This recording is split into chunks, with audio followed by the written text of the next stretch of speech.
लाहौर का एक बहुत बड़ा नाम तीफी भट्ट।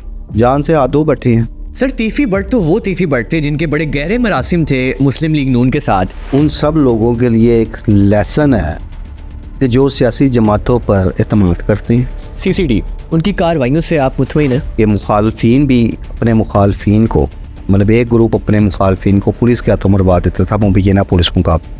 मैं ये समझता हूँ कि जुराइम पेशा नासर को ना सीसीडी का खौफ नहीं होना चाहिए, जिनसे आपकी माँ बहन बेटी वो जिनसी दरिंदे तो मौजूद है। सीसीडी इसकी परवाह नहीं कर रही। सीसीडी का इंस्पेक्टर रंगे हाथों पकड़ा गया, 40 लाख रुपए तबाह लेने आया। मरीन नवाज साहिबा के बारे में कहा गया है कि वो उनको सिक्योरिटी खदशात हैं। क्या ये तीफी भट्ट के केस की वजह से? कहा गया है कि 48 घंटे के अंदर अंदर तुझे मार देंगे, अपना बंदोबस्त कर ले। जिन अफसरान ने उनको गिरफ्तार किया बाद में वही करप्शन के केस में गिरफ्तार हो गए। एक डकी भाई NCCI को बेनकाब कर।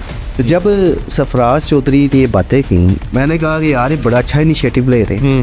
और एक और बात बताऊँ, डकी भाई के खिलाफ कोई पब्लिकली कोई कंप्लेंट नहीं थी। सर गोगी भट्ट कहाँ है?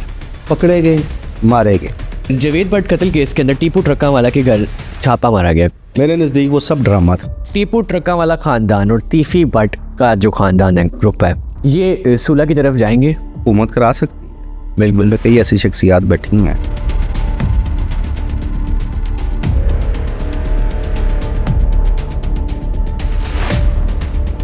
अस्सलाम वालेकुम ख़वातीन और हज़रात, मैं हूँ फिरोज़ चौधरी और आप इस वक्त देख रहे हैं CMP पॉडकास्ट। नाज़रीन, आज मेरे साथ जो शख्सियत मौजूद है उनका क्राइम जर्नलिज्म में बहुत बड़ा नाम है। ख़ास तौर पर बात करें लाहौर गैंग की और अंडरवर्ल्ड की खौफनाक दुनिया की, तो ये बहुत बहादुरी और सदाकत से रिपोर्टिंग करते हैं और इंटरनल इन्फॉर्मेशन जो है हम तक पहुँचाते हैं। तो बगैर वक्त ज़ाया किए इस पॉडकास्ट का आगाज़ करते हैं। मेरे साथ मौजूद हैं पाकिस्तान के senior crime journalist Khurram Pasha साहब। अस्सलाम वालेकुम सर। जी वालेकुम सलाम। सर फर्स्ट ऑफ ऑल आपका बहुत शुक्रिया, कीमती वक्त निकाल के आप आए हैं। सर मेरा सवाल आपसे पहला ये है कि इतनी इंटरनल इन्फॉर्मेशन, वो भी अंडरवर्ल्ड की खौफनाक दुनिया की, ये आप तक कैसे आती हैं? पर्सनल ताल्लुकात हैं या आपने भी बाकी जर्नलिस्ट की तरह तोते, कबूतर या चिड़िया रखी हुई जो आप तक आगे इन्फॉर्मेशन देते हैं? सबसे पहले तो फिरोज़, मैं आपको और आपकी टीम को बहुत अप्रिशिएट करता हूँ। माशाल्लाह, आज मैं फ़र्स्ट टाइम आपके पास आया, लेकिन जो मैंने आपका एक ऑर्गेनाइज सिस्टम देखा, और सबसे ज़्यादा खुशी मुझे इस बात की हुई कि आपकी टीम में सब एजुकेटेड लोग शामिल हैं। आप लोगों में पोटेंशियल हैं और मेरी नेक ख्वाहिशात आप लोगों के साथ हैं कि अल्लाह पाक आपको कामयाबियाँ दें, और ये आप लोग हो कि जिन्होंने अब आगे बढ़कर हम सब की सीटें संभाल ली। इंशाल्लाह सर, बहुत शुक्रिया। उसमें मेरी कोऑपरेशन हमेशा आप लोगों के साथ रहेगी। तो जब आप याद करेंगे मैं आपके लिए हाजिर हूँ। इंशाल्लाह सर, बहुत शुक्रिया। दूसरी बात आपने की कि मैंने कभी अपने आप को इस काबिल नहीं समझा कि मैं कोई इतना सीनियर हूँ, मेरे पास तोते होंगे, चिड़ियाँ होंगी और पता नहीं क्या क्या लफ्ज़ चलते हैं। सोर्स इंफॉर्मेशंस होती हैं, और कोशिश करता हूँ कि तब तक कोई ख़बर ना दूँ जब तक मैं डीपली उसको तस्दीक ना कर। ठीक है कि अगर किसी खबर पर मुझे यू टर्न ना लेना पड़े। उसमें बाद चीज़ें ऐसी होती हैं कि जो आती हैं और मैं रोकी रखता हूँ। मैं इस चक्कर में नहीं होता कि मैं बाजी ले जाने के चक्कर में सबसे पहले को ख़बर ब्रेक करूँ, क्योंकि उसमें कई ऐसी होती हैं चीज़ें कि जो आती कुछ हैं, लेकिन जब आप उनकी वेरिफिकेशन की तरफ जाते हैं तो काफ़ी सारी चीज़ें चेंज होती रहती हैं। कोशिश करते हैं कि जितनी आप प्रेडिक्शंस करते हैं वो पूरी भी होती हैं, आगे जाके हम देखते हैं पेशेंट गोइयाँ जो होती हैं आपकी सच भी साबित होती हैं। तो वो कैसे? मैंने पहले कहा कि मैं कोशिश करता हूँ कि कोई ऐसी प्रेडिक्शन ही हम से कहेंगे ना दूँ जो बाउंस हो जाए। ठीक है, तो शुक्र है, अल्लाह पाक की रहमत है, इसमें रब की ख़ास मेरे पे रहमत है इस हवाले से कि वो इज़्ज़त और बरम रखता है मेरे। बेशक। आपके करियर के बारे में थोड़ा सा जानना चाहता हूँ कि आपने क्राइम जर्नलिज्म को चूज़ किया, वाई क्राइम? अच्छा, मैं अगर जर्नलिज्म का आगाज़ मेरा 1998 से डेली खबरें से हुआ था, तो मैं बतौर प्रूफ रीडर मैंने अपने कैरियर का आगाज़ किया था, और आज भी मैं इस बात पे फ़ख्र महसूस करता हूँ कि मैं बहुत निचली सतह से जर्नलिज्म में मैंने कदम रखा था। और प्रूफ रीडिंग सेक्शन से होते न्यूज़ रूम से मैगज़ीन, एडिटोरियल, फिर प्रोडक्शन, उसके बाद फिर रिपोर्टिंग। तो रिपोर्टिंग सेक्शन तक आने तक मैंने जो एक मेन जितने एक अदारे के शोबा होते हैं, अखबारात के, प्रिंट मीडिया से तल्लक था, तो उन तमाम शोबों में कुछ ना कुछ मार खाई, कुछ सीनियर्स की मार खाई, कुछ सीनियर से हमने बहुत कुछ सीखने का मुझे मौका मिला। और आज उन सीनियर्स की बदौलत ही बात करने के भी हम काबिल हुए। क्या बात। जब रिपोर्टिंग मैंने शुरू की थी तो उसमें मुझे ये एडवांटेज था कि चूँकि मैं न्यूज़ रूम से मेरा तल्लक रहा था, तो ख़बर बनाने में मुझे ज़रा थोड़ा सा अबूर हासिल इस वजह से होता था कि जब आप न्यूज़ रूम में सबिंग करते हैं, जिसे हम सब एडिटर कहते हैं, खबर की एडिटिंग करते हैं, तो फिर थोड़ा सा हाउ नाउ ये आपके दिमाग में आ जाती है कि एक ख़बर जो बनानी है वो किस तरह बनानी, खबर का इंट्रो क्या बनाना है, उसकी डिटेल किस तरह बयान करनी है, और टू द पॉइंट वर्ड्स आपने कौन सा यूज़ करने हैं। तो इन चीज़ों ने मुझे रिपोर्टिंग का जब मैंने आगाज़ किया था तो मुझे बड़ी हेल्पफुल मेरे लिए साबित हुई थी। और मेरी खुशकिस्मती रही हमेशा से, आज भी है, कि सीनियर्स ने मुझे बड़ा रहनुमाई दी, खसूसन अल्लाह जन्नत बख्शे मेरे वालिद साहब, वो खुद एक सीनियर जर्नलिस्ट थे, उनकी खासी रहनुमाई। क्या नाम था उनका? सलीम पाशा। माशाअल्लाह। तो वो घर से ही साफत सीखने को मिली थी हमें, तो इन चीज़ों ने ना मुझे खासा मदद दी, मिरास में आई आप। ठीक है। और अब अगर आप रिपोर्टिंग की बात करते हैं तो मैं एक चीज़ समझता हूँ कि रिपोर्टर जो होता है वो अगर कोई क्राइम की बीट कर रहा है तो वो सिर्फ क्राइम का रिपोर्टर नहीं, रिपोर्टर तो 24 आवर रिपोर्टर होता है। बिल्कुल। ठीक है। और मैंने कॉमर्स की बीट भी की है, मैंने पॉलिटिकल बीट भी की है, मैंने अदारा जात की बीट भी की। ठीक है। वे अदारे में एक डिसिप्लिन के तौर पर आपकी एक ड्यूटीज़ बांट दी जाती है कि आपकी ये बीट है। लेकिन मेरे सीनियर जो ये बात करते होते थे और हमने सीखी भी है कि रिपोर्टर, अब अगर कॉमर्स रिपोर्टर है और उसके सामने कोई क्राइम का वाक़या हो जाता है, बिल्कुल, तो वो आंखें अपनी बंद नहीं रख सकता कि यार मेरी तो बेट ही नहीं है, मैं तो कॉमर्स की खबरें देनी है, मैं क्राइम की खबर क्यों दूँ। तो रिपोर्टर तो 24 आवर रिपोर्टर होता है और उसके लिए हर खबर होती है। बिल्कुल। अच्छा, क्राइम के हवाले से अगर आप बात करते हैं तो चूँकि जब मैं रूटीन क्राइम किया करता था, आज भी जिस अदारे में रोज़नामा लीडर और मुकाबला से मेरा तल्लक है, रूटीन क्राइम किया करते थे। फिर चल उसमें ज़रा ये था कि सोर्स अच्छे बन गए और क्राइम स्टोरीज़ में खुसूसन मेरा जो इंटरेस्ट होता था वो इन्वेस्टिगेशन रिपोर्टिंग की तरफ ज़्यादा होता। ठीक है। और मैंने हमेशा कोशिश की कि चाहे मैं वीकली एक खबर दूँ, लेकिन फिर खबर वो दूँ जो एक्सक्लूसिव। बिल्कुल। और उस खबर की खोज के लिए बड़ी मेहनत करनी पड़ती थी। हमने जिस दौर में अपने कैरियर का बतौर रिपोर्टिंग आगाज़ किया था तब हमारे पास वसाइल नहीं थे। हमने बड़े लिमिटेड वसाइल में काम किया, ऐसे वसाइल भी ना होते थे। सबसे बड़ी बात क्या होती थी कि कम्युनिकेशन बहुत कम होती थी। उस दौर में मोबाइल भी किसी के पास होता था और जिसके पास मोबाइल होता था आपको कॉल करने के भी खासे चार्जेस पड़ते थे और एक दौर था जब सुनने के भी चार्जेस पड़ा करते। तब तो ये सोशल मीडिया नहीं था। बिल्कुल। हमें एक ख़बर का खोज लगाने के लिए PTCL नंबरों पे कॉल्स करनी पड़ती थी। कभी कोई मुतलका अथॉरिटी अवेलेबल होती थी, कभी नहीं होती थी। स्पॉट पे जाना होता था, स्पॉट से जाके हमें एविडेंस कलेक्ट करने होते थे, लोगों से मिलना होता था, पुलिस अफसरान से मिलना होता था। कई अफसर ऐसे होते थे जो ख़बर बता भी देते थे, कई नहीं भी बताना पसंद करते थे। बाज़ औक़ात किसी थाने का एक कांस्टेबल भी खबर दे दिया करता था, खबर नहीं निकलनी तो मुतलका SP भी नहीं बताता होता था। वो एक बड़ा स्ट्रगल का दौर होता था। तनख्वाहें बहुत कलील होती थी, कभी टाइम पे मिला नहीं करती थी, तो पैसे भी नहीं होते थे। और ऐसी सूरत हाल में कि जब आपके पास वसाइल भी ना हो, आपने स्पॉट पे भी पहुंचना हो, तो मैं अक्सर ये बात बताता होता हूँ जो आजकल के नौजवानों के लिए बड़ी ज़रूरी है।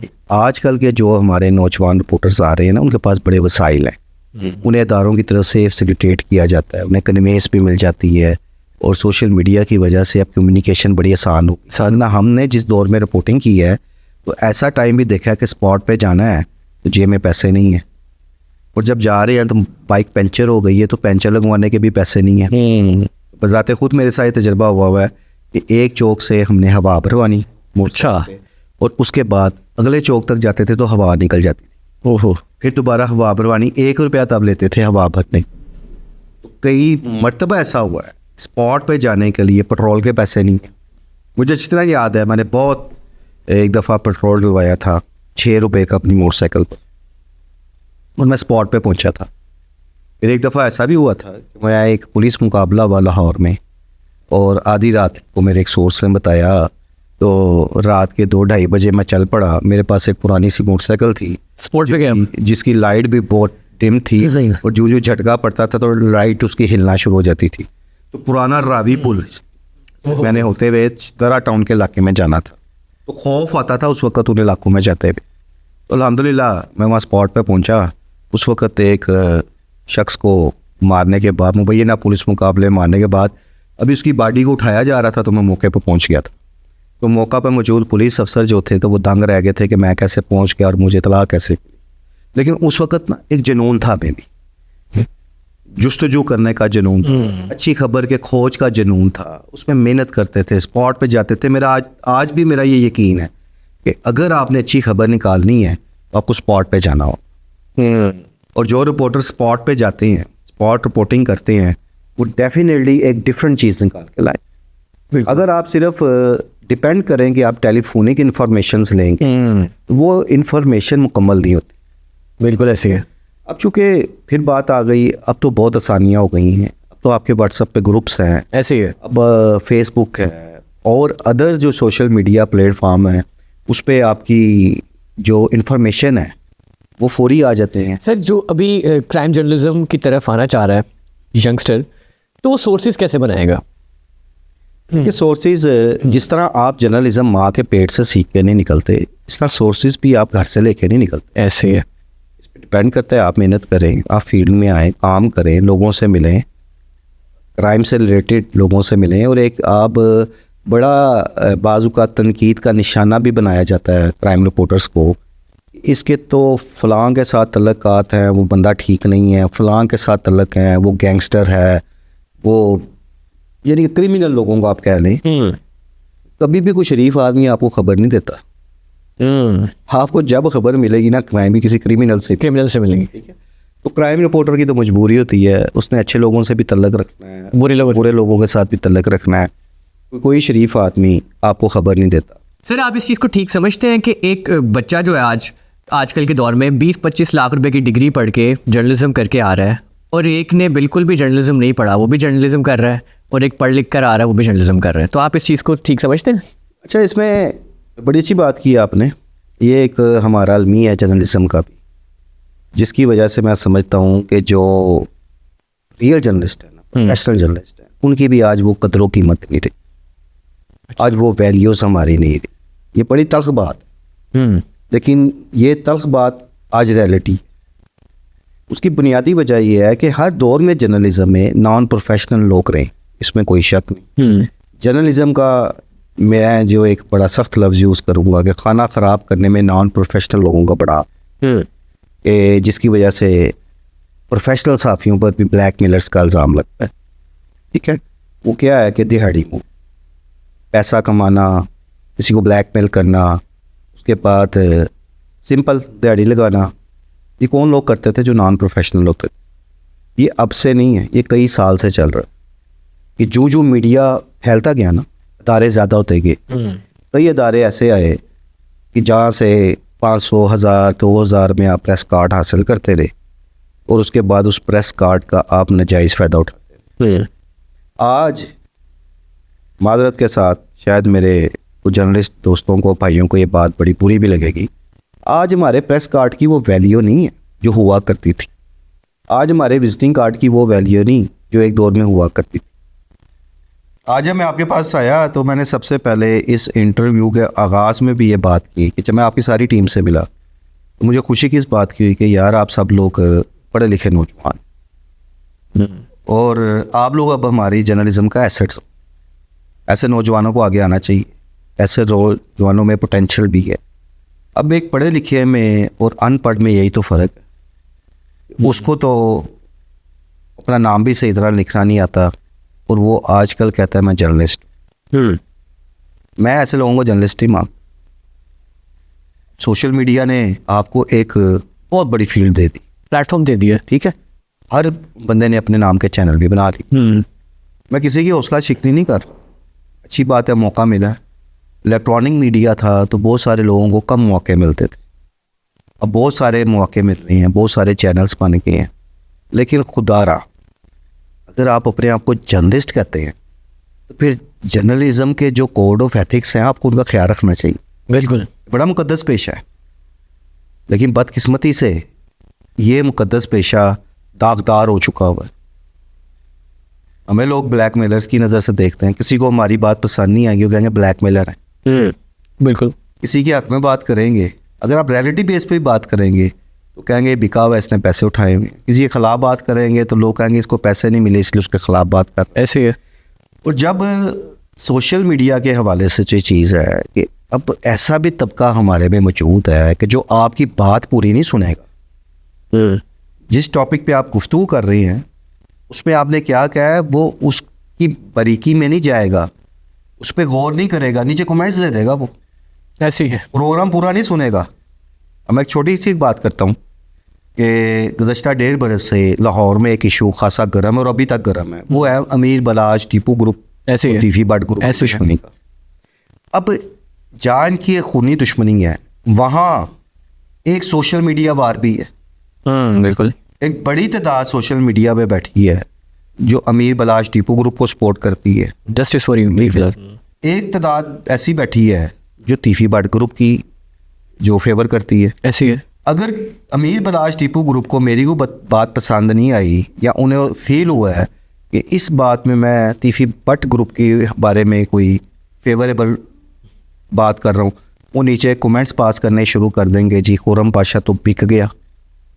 अगर यही बात मैं अगर तीफी बट ग्रुप के हवाले से करूँगा और उसमें कोई अमीर बलाज टीपू ग्रुप के हवाले से कोई पॉजिटिव बात कर दूंगा तो तीफी बट ग्रुप नीचे लिख देगा, जी खुरम पाशा बिक गया, अमीर बलाज टीपू ग्रुप के साथ मिल गया। भाई जर्नलिस्ट जो होता है ना, जर्नलिस्ट न्यूट्रल होता है, हकाइक रखता है। ठीक है, तल्लक सबसे होते हैं। बिल्कुल। हमारी तो किसी से कोई दुश्मनी नहीं। अगर इन दुश्मनदार घरानों की दुश्मनी है, हमारा तो दुश्मनी से कोई तल्लक नहीं। हमने तो अपनी रिपोर्टिंग करनी है, हमने तो जो हकाइक है हम वो दिखाने हैं।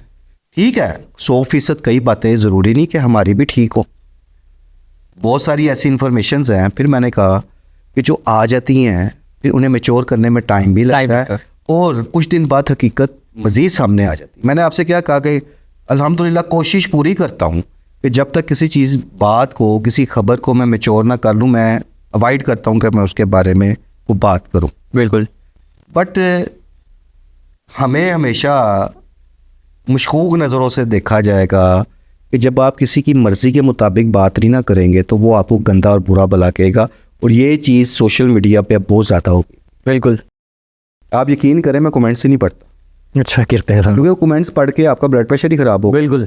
कि बेतुकी बातें, हर किसी की अब अपनी अपनी सोच है, किसी की आप उंगलियों को रोक नहीं सकते कि वो क्या टाइप कर रहा है। तो अभी जो आपकी जर्नलिज्म है ना, उसमें डे बाई डे एजुकेटेड लोगों का फुकदान होता जा रहा है। नॉन प्रोफेशनलिज्म बहुत ज़्यादा हो गई है। अक्सर देखा होगा मार पड़ गई जी, फलां जगह सहाफ़ियों को मार पड़ गई, फलां जगह सहाफ़ियों को मार पड़ गई। वो सहाफ़ी नहीं होते। मुझे आप निकाल के दिखाएं कितने प्रोफेशनल जर्नलिस्टों को मार पड़ी है ड्यूरिंग रिपोर्टिंग। होते हैं वाक़यात प्रोफेशनल जर्नलिस्टों के साथ। बिल्कुल ऐसे होते हैं, लेकिन इतने ज़्यादा होते हैं ज़्यादा नहीं होते। मोस्टली क्या होता है, ये लोग दिहाड़ी लगाने चले जाते हैं, वहाँ फड्डा हो जाता है, जब वहाँ से पैसे नहीं मिलेंगे तो वहाँ लड़ाई झगड़ा होगा, मार पड़ जाएगी और एक तूफ़ान बरपा हो जाएगा जी, सहाफ़ियों को मार पड़ गई। ऐसे ही है, तमाम सहाफ़ियों के ख़िलाफ़ मुकदमा दर्ज हो गए, और जिन सहाफ़ियों के ख़िलाफ़ मुकदमा दर्ज होते हैं वो बाद में पता लगता है वो सहाफ़ी नहीं थे, वहाँ पैसों के लिए गए थे, पैसे नहीं मिले, वहाँ कैमरे निकालनी है। पहले होता था कि फ़ोटोग्राफ़र जाते थे, अब वीडियो कैमरे जाते हैं। अब वीडियो कैमरे भी छोड़े, मोबाइल फ़ोनों पे वो वीडियोस बना रहे होते हैं। बिल्कुल। डिफरेंट नेम्स के लोगो पकड़े होते हैं। और एक और चीज़ कि अब जो लोग चैनल्स बना के बैठे हैं, मैंने फिर कहा कि मैं किसी की हौसला शिकनी नहीं कर रहा, बट अगर आप रियलिटी की तरफ जाएँ, इखलाकियात से गिरे हुए प्रोग्राम हो रहे हैं, ऐसे ऐसे अल्फाज का इस्तेमाल किया जाता है, ऐसे ऐसे थंबनेल बनाए जाते हैं जिनमें गैर इखलाकियात आपको नज़र आ रही होगी। आप ऐसे ऐसे इंटरव्यूज़ कर रहे हैं, क्या गैर इखलाकी इंटरव्यूज़ आप अपने किसी फैमिली मेम्बर के साथ बैठ के सुन सकते हैं? बिल्कुल नहीं। तो किस तरह यार आप लोगों को दिखा रहे हैं बेहूदगी।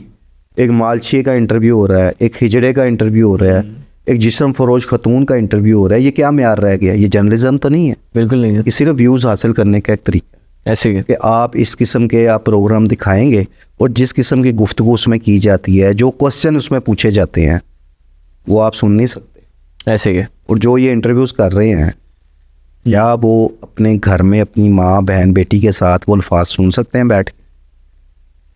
तो आप अगर उनसे ये सवाल पूछेंगे तो कहेंगे नहीं। तो यार अगर आप अपनी माँ बहन और बेटी के ख्याल रखते हैं तो क्या दूसरी ख़वातीन किसी की माँ बहन बेटियाँ नहीं होती? बिल्कुल। फिर आपको अखलाकियात को मलूज़ खातर रखना चाहिए। बेसिक ये ट्रेंड बहुत ज़्यादा चल पड़ा हुआ है और इस ट्रेंड में ये बड़ी खौफनाक चीज़ है जो दिन ब दिन बढ़ती जा रही है। अगर आपने इस ट्रेंड पे काबू ना पाया तो ये आने वाले वक्त में बहुत ज़्यादा बुराइयों को भी जन्म देगी, माशरती हालात के बिगाड़ को भी जन्म देगी, और अगर इस पर आज रोकथाम ना की गई तो फिर कल रोकथाम करना बहुत मुश्किल हो जाएगी। सर, एक इदारा आजकल ज़ुबान ज़दे आम है, CCD, क्राइम कंट्रोल डिपार्टमेंट, उनकी कार्रवाइयों से आप मुतमईन हैं? अच्छा, CCD के हवाले से ना दो राय। एक राय कि मावराए अदालत कत्ल हो, ऐसे, ठीक है। दूसरी राय जराइम की शरह नीचे आ गई। अच्छा, मैं इसमें ये समझता हूँ, हमने खुद CCD की कई इक़दामात की बड़ी सपोर्ट। मैं खुद ऐसे ऐसे इलाकों में गया जहाँ के कुछ जराइम पेशा अफराद का ख़ात्मा किया गया था। उन इलाकों में जाने का इत्तफ़ाक़ हुआ। लाहौर नहीं, लाहौर से बाहर भी कुछ शहरों में जाने का इत्तफ़ाक़ हुआ। अच्छा। जिन लोगों को मुबैना पुलिस मुकाबलों में मारा गया, जब उनकी हिस्ट्री पता की वहाँ से, तो पता लगा ये तो बहुत ख़तरनाक लोग थे। ऐसे ख़तरनाक लोग भी CCD के साथ मुबैना पुलिस मुकाबलों में मारे गए कि जिनके खौफ से उनके जो मुखालिफ ग्रुप होते थे उन्होंने अपने बच्चों को स्कूलों और कॉलेजों में भेजना छोड़ दिया हुआ था। ऐसे ऐसे लोगों का भी खात्मा किया CCD ने कि जो एक फ़ोन कॉल पे कहते थे कि 24 घंटे के अंदर 20 करोड़ रुपया तमाम दे दो वरना तुम्हारे बाप के 2 टुकड़े कर देंगे। अच्छा। ऐसे ख़तरनाक लोग भी थे, वो भी जराए पेशा थे और CCD के हाथों पर इंजाम तक पहुँचे। मावराए अदालत कत्ल को पूरी दुनिया में पसंद नहीं किया जाता। CCD के इक़दामात पर आज इंसानी हकूक़ की तंजीमें भी बोल रही हैं। बिल्कुल, ठीक है, बहुत सारे लोग बोल रहे हैं। सोचना यहाँ पे ये है, बात यहाँ पे करनी है, ये सिलसिला कब तक चलेगा? बिल्कुल। सर, कार्रवाइयों के बाद एक स्क्रिप्ट सामने आता है, वो एक स्क्रिप्ट होता है नेफे में बंदूक चल गई, साथियों की फायरिंग से हलाक, जवाबी कार्रवाई में हलाक। तो आपको नहीं लगता है एक स्क्रिप्ट जो कई अरसे से चलता आ रहा है, इससे पुलिस की क्रेडिबिलिटी भी ख़राब हो रही है, जबकि बैक एंड स्टोरी तो सबको पता है? अच्छा, इसमें मैं आपको एक बात बताता हूँ। पुलिस मुकाबलों का जो सिलसिला है, वो भैया ना पुलिस मुकाबलों का, ये कोई आज से नहीं है, साल से चलता आ रहा। अब होता क्या था, माजी में भी ऐसा हुआ, एक टाइम ऐसा आया और आज भी वो टाइम देखने में आ रहा है कि मुखालफिन भी अपने मुखालफिन को, मतलब एक ग्रुप अपने मुखालफिन को पुलिस के हाथों मरवा देता था मुबैना पुलिस मुकाबलों, जिससे पुलिस की साख मुतासर भी होना शुरू हुई, उंगलियां भी उठना शुरू हो गई। तब एक स्क्रिप्ट चलता होता था कि पुलिस ने नाके पे रोका मोटरसाइकिल सवारों को, मोटरसाइकिल सवार रुके नहीं, उन्होंने पुलिस पार्टी पे फायरिंग कर दी, जवाबी फायरिंग पे मारे गए। ये मुकदमा दर्ज होते थे। फिर ये कहा जाता था कि जी पुलिस ने छापा मारा, पुलिस पार्टी को देखते ही फलां ने फायरिंग शुरू कर दी, पुलिस ने दिफा में जवाबी फायरिंग की तो वो मारा गया। अब इसमें एक टेक्निकल बात आ जाती थी कि हर पुलिस मुकाबले की एक जुडिशल इंक्वायरी होती है। जब वो जुडिशल इंक्वायरी होती थी तो जो पुलिस मुकाबले में मारे जाते थे लोग, सब तो नहीं, क्योंकि मोस्टली जराइम पेशा अफराद की जो फैमिलीज़ होती हैं ना, वो अपने मारे जाने वाले शख्स की पैरवी नहीं कर सकते। वो तो क्रिमिनल लोग हैं, और डेफिनेटली उनकी फैमिली में वो लोग भी क्रिमिनल होते हैं, तो फिर क्रिमिनल लोग पुलिस से मुकाबला नहीं कर सकते। लेकिन कई ऐसे लोग जो बेगुनाह मारे गए, उनकी फैमिलीज ने स्टैंड लिया, जुडिशल इंक्वायरीज़ में ये बात साबित हुई कि जैली पुलिस मुकाबला था, तो उनके खिलाफ भी मुकदमा दर्ज हुए, तो पुलिस अफसरों के खिलाफ भी मुकदमा दर्ज हुए। अब एक स्क्रिप्ट अरसा दराज से चल रहा है कि साथी छुड़ाने आए और साथियों की फायरिंग से मारे गए, चल रहा है, और दूसरे FIR यही होती है। अब जो साथी छुड़ाने आते हैं ना और साथियों की फायरिंग से मारा जाता है, उसकी जुडिशल इंक्वायरी नहीं होती, वो डायरेक्टली मुकदमा दर्ज होता है 302 का उन साथियों के खिलाफ जो छुड़ाने आते। ठीक है। अच्छा, अब ये चीज़ तो हर किसी की समझ में आ गई है और ये चीज़ नज़र भी आ रही है, लेकिन फ़िलहाल CCD इसकी परवाह नहीं कर रही, क्योंकि CCD इस वक्त पुल फुल पावर में है, फुल इख्तियारात के साथ है। मैं ये समझता हूँ कि जुराइम पेशा अनासर को ना CCD का खौफ नहीं होना चाहिए, जुराइम पेशा अनासर को किसी अफीसर का खौफ नहीं होना चाहिए, जुराइम पेशा अनासर को कानून का खौफ होना चाहिए। बिल्कुल बड़ी बात। यहाँ पे जो बालादस्ती है ना कानून की होनी चाहिए। CCD सर यहाँ पर लोग सोहेल ज़फ़र चट्टा साहब से डरने लग गए हैं, वज़ीर आला पंजाब मरीम नवाज से डरने लग गए हैं, लेकिन कानून से नहीं डर रहे अभी। मैंने यही कहा ना कि किसी शख्सियत का खौफ नहीं होना चाहिए। आज चलें मौजूदा गवर्नमेंट CCD के सेटअप को लाई है, CCD के सेटअप को चलाया है, उसमें ने कामयाबियाँ भी हासिल हुई, ख़ुसूसन इस हवाले से कि जराइम की शरह कम हुई। उसमें कोई शक नहीं, आप इस चीज़ का क्रेडिट CCD को देते हैं कि जराइम की शरह कम हुई।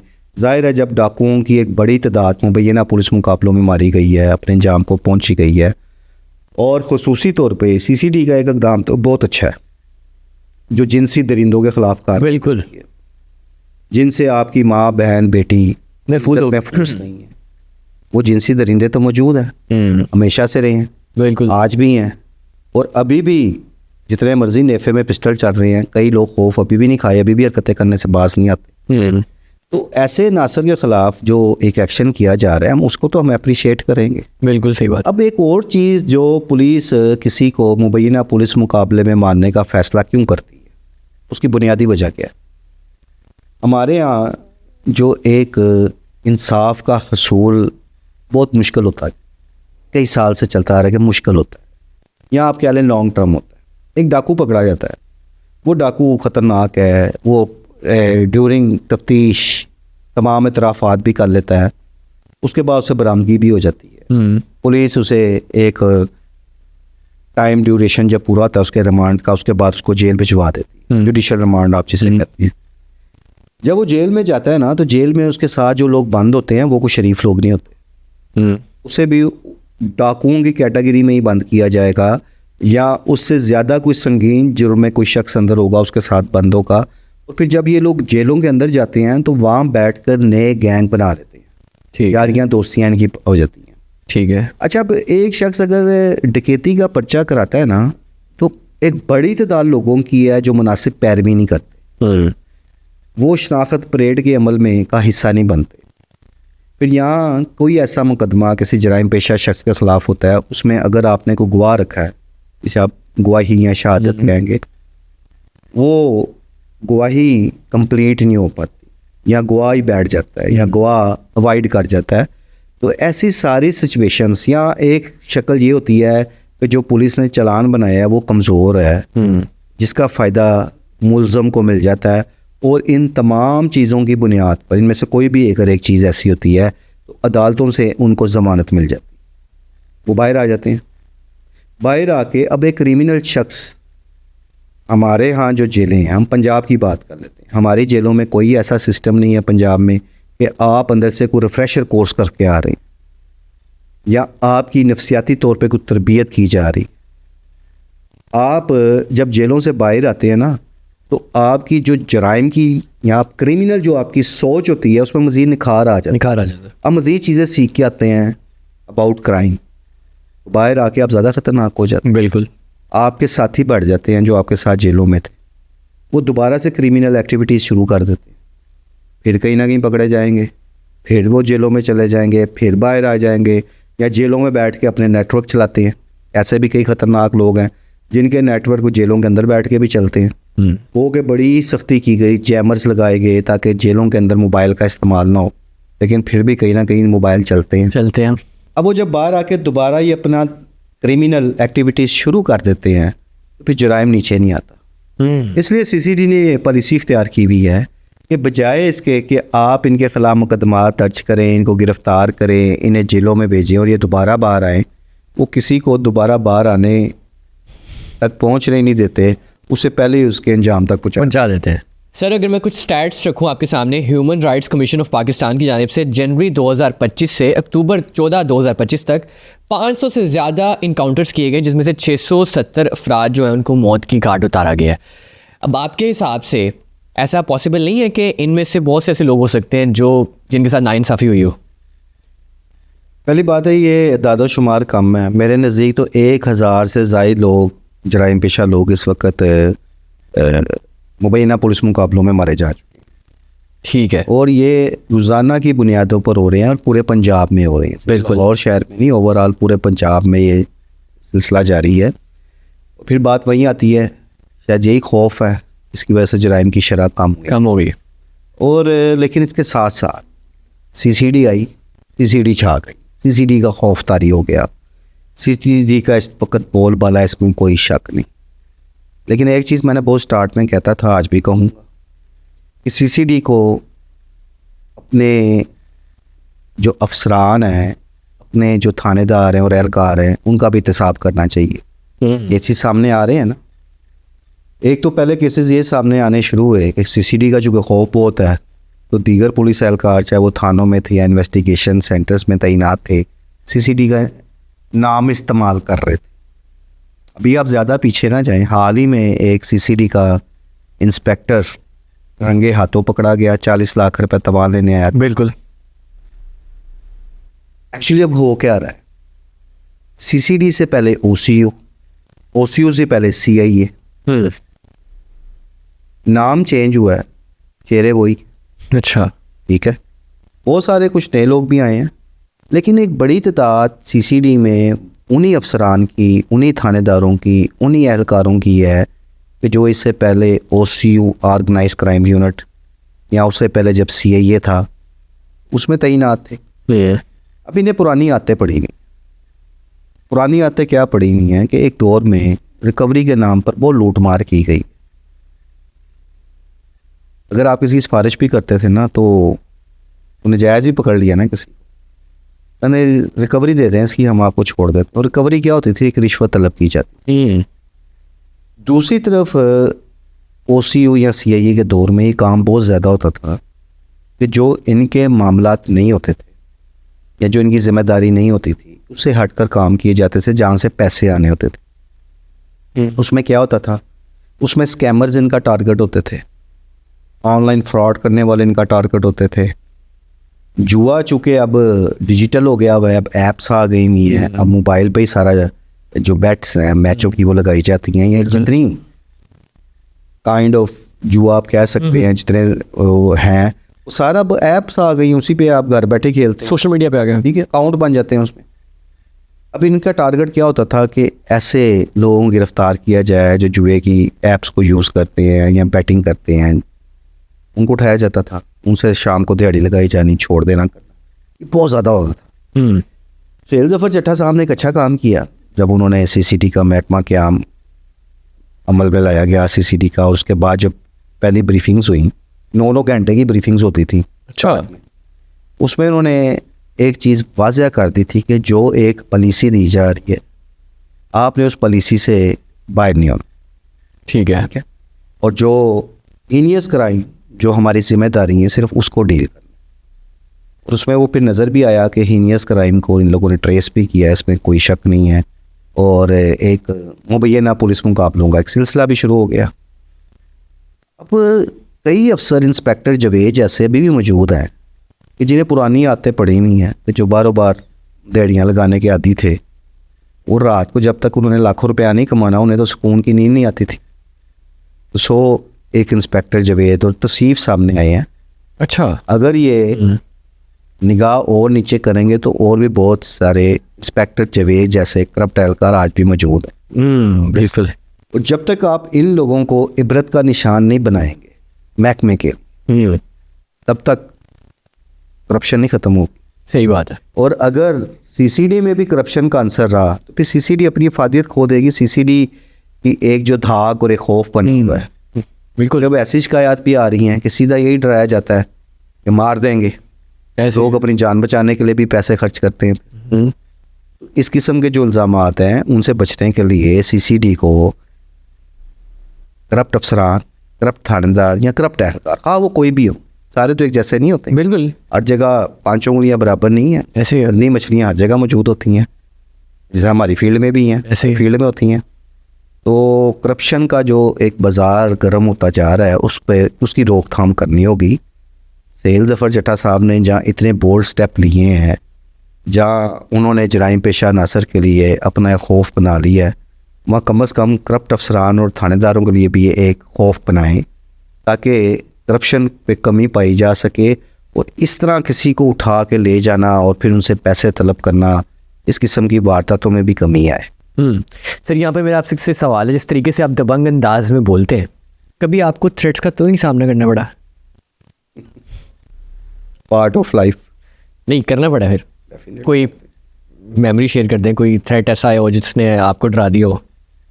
नहीं खैर, डर तो कभी नहीं लिया, ठीक है, आज तक नहीं लिया, ना डर लेंगे। बाकी अल्लाह की ज़ात बड़ी बेनियाज है, हमारा अल्लाह पे भरोसा है, डर खौफ कभी नहीं लिया। चलिए बता दें, लास्ट कब आया थ्रेट? वो आते रहते हैं, उनका अच्छा। परवाह नहीं। बात वही है कि यार आप जब किसी के ख़िलाफ़ बात करोगे या किसी के हक़ाइक़ बयान करोगे, हमारी किसी के साथ कोई ज़ाती रंजिश नहीं होती, ऐसे है, हमारा कोई ज़ाती मुफाद नहीं होता। लेकिन जब आप बात करोगे, किसी को पसंद नहीं आएगी, वो आपको गालियाँ भी निकालेगा, वो आपको धमकियाँ भी देगा। तो वो इसलिए ना इन चीज़ों को, मुझे सबसे पहले जब एक थ्रेड आया था ना, तो लाहौर के ये नौसरबार नजूमी मैंने बेनकाब किए थे। अच्छा।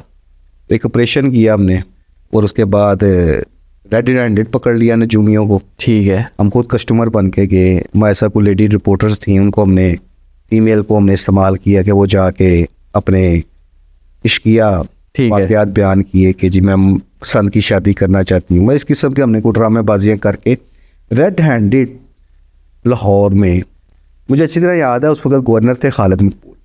ठीक है। सदर मुशर्रफ का दौर था। ठीक है। स्टोरी मैंने वो पूरे लाहौर के नजूमियों की, 24 घंटे में महबूब आपके कदमों पर, और ये वो सारी उन दिनों बड़ी वॉल चाकिंग भी होती थी लाहौर। और लाहौर की दीवारें जो थी वो नजूमियों से भरी होती थी, उनकी वॉल चाकिंग से। और आपको हर इलाके में आमिल नजूमी बैठे नजर आते थे। अच्छा। वो ऑपरेशन किया गवर्नर। अब हमने तो ऑपरेशन से मुराद ये है कि हमारे पास तो इख्तियार नहीं है कि हमने किसी को पकड़ना है, हमारा तो ये था उजागर करना होता है। बिल्कुल। हमने निशानदेही, जर्नलिस्ट का काम है निशानदेही करना। मैंने पूरे सबूत के साथ वो खबरें दी। गवर्नर खालिद मकबूल हुआ करते थे उस दौर में, तो गवर्नर के हुक्म पर, उस वक्त पंजाब में गवर्नर की चलती थी ज़्यादा। ठीक है। सदर मुशर्रफ का दौर था, आपको याद होगा। बिल्कुल। गवर्नर के हुक्म पर लाहौर में एक ऑपरेशन शुरू हुआ जिसमें सारे नजूम उठा लिए। अच्छा। इनके खिलाफ मुकदमात भी दर्ज हुए। तो मुझे कुछ नजूमियों का फ़ोन आया।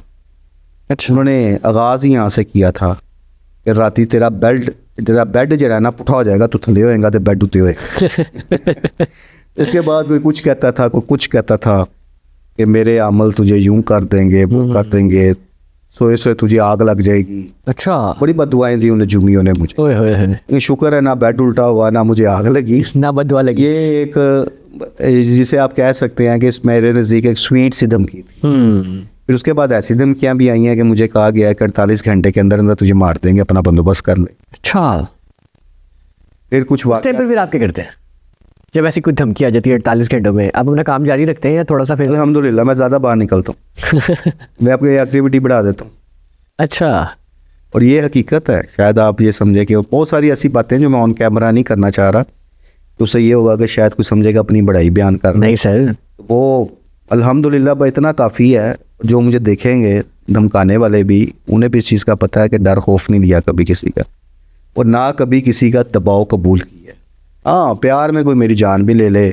बहुत सारे ऐसे मामला ज़िंदगी होते हैं, अगर किसी ने रिक्वेस्ट कर दी है तो मैं खामोश हो गया, वो अलग चीज़ है। लेकिन वो ये कह कि कोई लालच दे, कोई पैसे की बलबूते पर, या कोई डरा धमका के खौफ से अपने असर से को बिठा ले, तो बस अफ्तार वो आज तक मुमकिन नहीं हो सका। सर, पाकिस्तान के एक मारूफ यूट्यूबर हैं डकी भाई, जिन अफसरान ने उनको गिरफ्तार किया बाद में वही करप्शन के केस में गिरफ्तार हो गए। ये क्या माजरा हुआ, इस पर क्या आप कहना चाहेंगे? मैं ये समझता हूँ कि एक डकी भाई का केस कई अफसरान का सर ले गया, या दूसरे लफ्ज़ों में अब ये भी कहें, एक डकी भाई NCCI को बेनकाब करके। क्या बात है। और जो एक दर्द नज़र आ रहा था मेरे वतन अजीज़ के बच्चों का, आपको याद होगा। बिल्कुल बिल्कुल। कि सरफराज चौधरी साहब जब वो इंटरव्यू देते थे डकी भाई के मुकदमे के बाद, तो वो बहुत दर्द नज़र आता था उनके इंटरव्यूज़ में, जिसमें वो कहते थे मेरे वतन अजीज़ के बच्चों को ख़राब किया जा रहा है। मैं ये बर्दाश्त नहीं करूँगा। वो ये सारे मामले के बाद मेरे नज़दीक तो ये समझ आया कि उन्हें वतन अजीज़ का कोई बच्चों का दुख तकलीफ़ नहीं थी, वो जो कुछ कर रहे थे अपने अजीज़ों क्या बात है, और ये चीज़ साबित भी होगी। NCCI जो अपने क़याम के 1 साल के अंदर अंदर ही मैं समझता हूँ अपनी गुडविल खो गई। बात तो सख्त है, NCCI वालों को मेरे लफ्ज़ चुभेंगे भी सही, कोई पता नहीं मेरे ख़िलाफ़ वो PK एक्ट का कोई मुकदमा भी दे दें, लेकिन खैर है, कोई बात नहीं, अब हकीकत तो बयान करनी चाहिए। सर जी, अब आप अगर NCCI का अलहदा से ही सारा सेटअप बनाने की ज़रूरत क्यों महसूस हुई? जो सोशल मीडिया तरक्की करके, टेक्नोलॉजी तरक्की कर गई है, ऑनलाइन फ्रॉड बहुत ज़्यादा बढ़ गए, स्कैम बहुत ज़्यादा हो रहे थे, और सबसे बढ़ के मैं समझता हूँ कि NCCI का क़याम लाने का मकसद भी ये था कि जिस तरह ख़वातीन को ब्लैकमेल किया जाता है नाज़ेबा तस्वीर की आड़ में, बिल्कुल तो पता है कल्चर चल रहा है आपका, ऐसे ही है। बिल्कुल सर।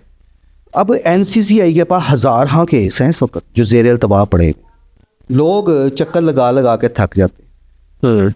अब उन केसेस को कौन डील कर रहा था? ये सरफराज चौधरी और इनकी टीम ही कर रही थी। ऐसे ही है, क्योंकि जब से NCCI का क़याम अमल में आया है, एडिशनल डायरेक्टर सरफराज चौधरी थे, और उससे पहले जब यही साइबर क्राइमिंग था, साइबर क्राइम सेल कह लें, मिल कह लें, अभी सरफराज चौधरी ही थे। तो अब ये नज़र आता है कि वो तमाम केसेस अल्तवा का शिकार क्यों हैं, क्योंकि तमाम केसेस उन केसेस में जो एक आम शहरी जाता है उसके पास डकी भाई जैसे पैसे तो नहीं है। बिल्कुल, पैसा तो डकी भाई के पास था, पैसा तो रजब भट्ट के पास है, पैसा तो उन यूट्यूबर्स के पास है, मेरे वतन अजीज़ के बच्चों को जो खराब कर रहे थे, और सरफराज चौधरी अब उन तमाम के पीछे थे। पर वो उनकी बदकिस्मती कि उनका जो पहला ही छक्का था वो बाउंड्री पे कैच आउट हो गया। अब उसमें हुआ क्या? हुआ ये कि ये जो टीम थी ना, ये एक हसास अदारे का नाम इस्तेमाल करती थी, खौफ डालती थी। जब ये वाक़यात इसमें बलाओ हमारे उन खुफिया दारों का या हसास अदारों का कह लें कि अगर आपको मैं हकीकत बताऊँ ना, तो उन अदारों की वजह से हम बचे में। अच्छा, वरना ये जो टीम ने जो किया है, इस तरह के मेरे वतन अजीज़ के बच्चों का दर्द रखने वाले हर जगह मौजूद हैं, और फिर जो लूटमार करते हैं वो अब सबके सामने। बिल्कुल, अगर वो दायरा एक्शन ना लेता तो क्या होना था? डकी भाई तो लूटा पूटा गया था। अभी तो काफ़ी सारी चीज़ें सामने आनी हैं, कितने करोड़, अभी तो 10-12 करोड़ का मामला नज़र आ रहा है, अभी 1 करोड़ और बढ़ने हैं। अच्छा, ये आप आज मेरी ये बात नोट कर लें, भी आने वाले वक्त में बहुत कुछ सामने आएगा। अभी तो रजब भट्ट को भी लूटना था, लूट भी लिया उनका। कहा था उन्होंने कि उनको पाकिस्तान लेके आएंगे इंटरपोल के जरिए। वो अब अपनी ज़मानतें कराएं, पहले उसे बेचारे को कहाँ से लाना है। मकसद कहने का यार, ये कितने ढोंग रचाए जाते हैं। और एक उम्मीद, मुझे भी एक होप पैदा हुई थी। बिल्कुल, मुझे आज ये खुद दुख होता है कि मैंने भी बड़ा टाइम वेस्ट किया सरफराज चौधरी के इंटरव्यू सुनते हुए। एक दर्द नज़र आता था, तो बड़े अच्छे पॉजिटिव ख्यालात का इजहार करते थे, एक्टिंग अच्छी करते थे, तो दर्द बहुत था ना वतन अजीज़ का। उसमें वो एक बात करते थे कि जिसमें उन्होंने निशानदेही की, क्योंकि मैं खुद इस हवाले से मैंने बहुत ज़्यादा बोला, आज भी बोलूँगा। जो टिकटॉक लाइव पे फांसी फैलाई जा रही है, बिल्कुल, टिकटॉक लाइव पे बद अखलाकी का मुजाहरा किया जा रहा है, जो टिकटॉक लाइव पे एक मैं कहता हूँ डिजिटल बदमाशी चल रही है, गालम गलूज चल रहा है, लोगों की माओ बहनों की इज्जतें तार तार की जाती है, बिल्कुल, पनिशमेंट के नाम पे जो वहाँ पे खेल रचाए जा रहे हैं, वो आप सबके सामने ऐसे ही है सर। अब टिकटॉक लाइव पाकिस्तान में बैन है जी, आप लाइव नहीं दे सकते। तो क्या जो स्क्रीन रिकॉर्डिंग्स होके वीडियोस इस वक्त आपकी मुख्तलिफ सोशल ऐप्स पे मौजूद हैं, आप बच्चों को रोक सकते हैं उन ऐप्स को देखने से? बिल्कुल नहीं, सब देख रहे हैं ना, ऐसे ही है। बच्चे भी देखते हैं। तो हम क्या लेसन दे रहे हैं अपने वतन अजीज़ के बच्चों को? तो जब सरफराज चौधरी ने ये बातें की, आप बिलीव करें, मैंने उनकी 2-3 इंटरव्यूज़ पूरे सुने। अच्छा, उस दौर में शुक्र है मैंने उनका इंटरव्यू नहीं किया था। मैंने कहा कि यार ये बड़ा अच्छा इनिशिएटिव ले रहे हैं। और एक और बात बताऊँ, डकी भाई के ख़िलाफ़ कोई पब्लिकली कोई कंप्लेंट नहीं थी, ये एक्शन भी आज खुद लिया गया। पर्सनल ग्रज था, नहीं, पर्सनल ग्रज भी नहीं कह सकते, अच्छा, करोड़ों रुपया नज़र आ रहा था। साबित हो गया, सही बात, साबित हो गया, इल्ज़ाम नहीं है, इल्ज़ाम नहीं है अब तो, बिल्कुल सही बात है। अब FIR भी दर्ज हुई, ये रिकवरियाँ, ये तफ्तीश तो इनकी FIR दर्ज होने से 1 महीना पहले ही जारी थी। जिसे कहते हैं ना बड़ा घर भुगत के आए हैं, कि सारे अफसर बड़ा घर भुगत के आए हैं और वहाँ तोते की तरह हर चीज़ बोल के आए हैं। अच्छा, ठीक है, ये खाली डकी बाई केस के नहीं, अपने पुराने भी सारे बहुत कुछ बोल के आएंगे, कहाँ कहाँ से पैसा लेते रहे, किस तरह कॉल सेंटर से ये लोग लूट मार करते रहे, गैर कानूनी कॉल सेंटर ऐसे ही चल रहे हैं। मेरा जी एक कहना है, पता नहीं मैं गलत हूँ ठीक, जुराइम पुलिस की पुष्टपनाही के बगैर नहीं हो सकता। बेशक सही। साइबर क्राइम मुतलका जो भी इदारा होगा उसकी पुष्टपनाही के बगैर हो ही नहीं सकता। सही बात है। ये कॉल सेंटर्स जितने इलीगल चल रहे हैं, ये जितने बड़े स्कैमर्स इस वक्त आपके यहाँ काम कर रहे हैं, जितनी साइंटिफिक अंदाज में हैकिंग की जा रही है, इन्हें सब पता है। इन लोगों की पुष्टपनाही के बगैर हो ही नहीं सकता। जो उठा ले हाँ डंडा, तो मैं देखूं किस तरह वो गैर कानूनी कॉल सेंटर चलता है। बिल्कुल।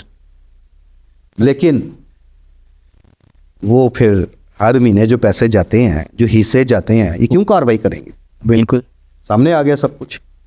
सही और मैं तो खुद, मुझ समेत बहुत सारे हम दोस्त इंतज़ार कर रहे हैं कि अगली तफसीलात कब सामने लाई जाती हैं। कुछ तफसीलात हैं जिनके हवाले से हमें भी कहीं से रोका गया हुआ है कि अभी बयान नहीं कर। अच्छा सर जी, दुख होता है, तकलीफ होती है। सही बात। आज वो कहाँ दर्द गया इनका। सिर्फ टारगेट डकी भाई क्यों था? सिर्फ टारगेट रजब भट्ट क्यों था? सही बात है। क्यों? वो लोग पैसा कमा चुके हैं, उनके पास पैसा बहुत है। ऐसे ही मैं कभी ना इनके ख़िलाफ़ रहूँगा ना कभी इनके हक़ पे बोलूँ, लेकिन रजब भट्ट ने बहुत अच्छी बात की थी अपने एक बयान में। उसने कहा था कि चले हम तो माना कि हम जुए की ऐप्स को प्रमोट कर रहे हैं, तो जुआ कहाँ नहीं हो रहा। उन्हें सारी निशानदेही की थी। बात तो उसकी ये हकीकत थी। बिल्कुल। अब जुआ माफिया तो इंटरनेशनल लेवल पे है। ऐसे ही है। जुए को तो आप रोक ही नहीं सकते। सही बात है।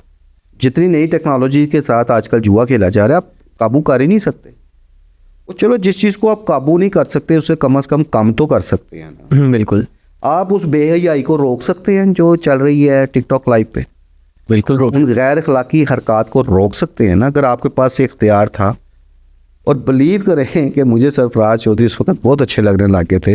मैंने कहा इस बंदे का कर जाएगा। वो हमें क्या पता था भाई, करोड़ों रुपये अंदर जा रहा है। सर अभी इनके खिलाफ जो कार्रवाई चल रही है, आपको क्या लगता है इनको सजा मिलेगी अब कि नहीं मिलेगी? नहीं, इस पे बड़ा अच्छा काम किया एक और। अच्छा। फिरोज, होता क्या है, करप्शन क्यों नहीं रुक सकी पाकिस्तान में? जो करप्शन का एक कीड़ा तमाम सरकारी महकमों में, किसी एक पे नहीं, उसमें 2-4 सरकारी महकमे ज़्यादा बदनाम हो जाते हैं। जैसा पुलिस बहुत बदनाम है, हर महकमे में करप्शन। अब जो करप्ट माफिया, ये माफिया है पूरा। बिल्कुल। करप्ट माफिया से आप जीत नहीं सकते। करप्ट माफिया से आप लड़ नहीं सकते। सही बात है। यहाँ पे जो करप्ट माफिया के खिलाफ आवाज़ उठाएगा उसकी आवाज़ भी दबा दी जाती है। अब होता क्या है, कोई सरकारी अफसर जब करप्शन पे पकड़ा जाता है, क्या होगा? मुअत्तल हो जाएगा, मुकदमा दर्ज होगा, गिरफ्तार हुआ, जेल चला गया, जमानत हुई, बाहर आ गया, कुछ 6 महीने साल खामोशी रहती है। वही सरकारी अफसर दोबारा बहाल होता है और पहले से ज़्यादा अच्छी मनपसंद पोस्टिंग पे बैठ जाता है। जो 6 महीने साल उसने तंगी बर्दाश्त की होती है ना, फिर आके वो अपनी तंगी भी निकाल लेता है। अच्छा। फिर रिश्वत का रेट डबल हो जाता है ना। डबल हो जाता है। ये एक प्रैक्टिस चलती आ रही है, साल से हम देख रहे हैं। लेकिन इस दफ़ा ज़रा बड़े घर ने अच्छा फैसला किया, इनसे इस्तीफ़े ले लिए गए। इस्तीफे ले लिए। इनके इस्तीफ़े भिजवा दिए गए वज़ारत दाखिला पे। मैं भी जिस वक्त हमारा ये इंटरव्यू ऑन एयर हो, तब तक इस्तीफ़े कबूल की भी खबर आ गई हो। अल्लाह करे जल्दी कबूल हो जाए। ऐसे करप्ट माफिया का यही हाल है, कम अज़ कम अब ये दोबारा नौकरियों पे तो नहीं आ सकेंगे। सही बात है। और ये करप्ट माफिया जो इस वक्त जिन पर हाथ डाला गया है, सब आला उहदों पे फाइज थे। ये मिसाल बनेंगे दीगर अफसरान के लिए। और NCCI ये जो नया सेटअप आएगा, DGP आपको पता तब्दील हो गए हैं, लाहौर में भी नए लोग आ रहे हैं, उनके लिए एक बहुत बड़ा इम्तिहान शुरू हो गया। अब उन अफसरान को चाहिए कि दाग धोएं। उन अफसरान को चाहिए कि आम एक जो एप्लीकेंट आपके पास आया है उसकी भी सुनवाई करें। वो जो हज़ारों दरखास्तें इन्होंने फ़ाइलों की नज़र की हुई हैं, पड़ी हुई हैं, उन फाइलों का भी सोचें। बिल्कुल। लोगों को इंसाफ दें। लोग आपके पास बड़ी उम्मीदें लेकर आते हैं। सही बात है।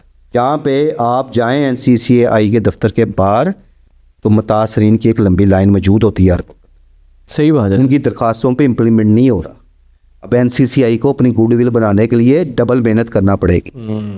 जहाँ उन्हें करप्शन के मामलात की रोकथाम करनी होगी, वहाँ आम बंदे की भी सुनवाई करें। हटा लें अब डकी भाई से, तो जो बेचारा कंगाल हो गया है। सही बात है। तो बाकी जब आएंगे उन्हें पकड़ें, फिर उनसे मेरा ख्याल है अब किसी को निचोड़ते हुए सोचेंगे पहले तो अदारे एक्टिव है। सही बात है। अदारे भी एक्टिव हैं।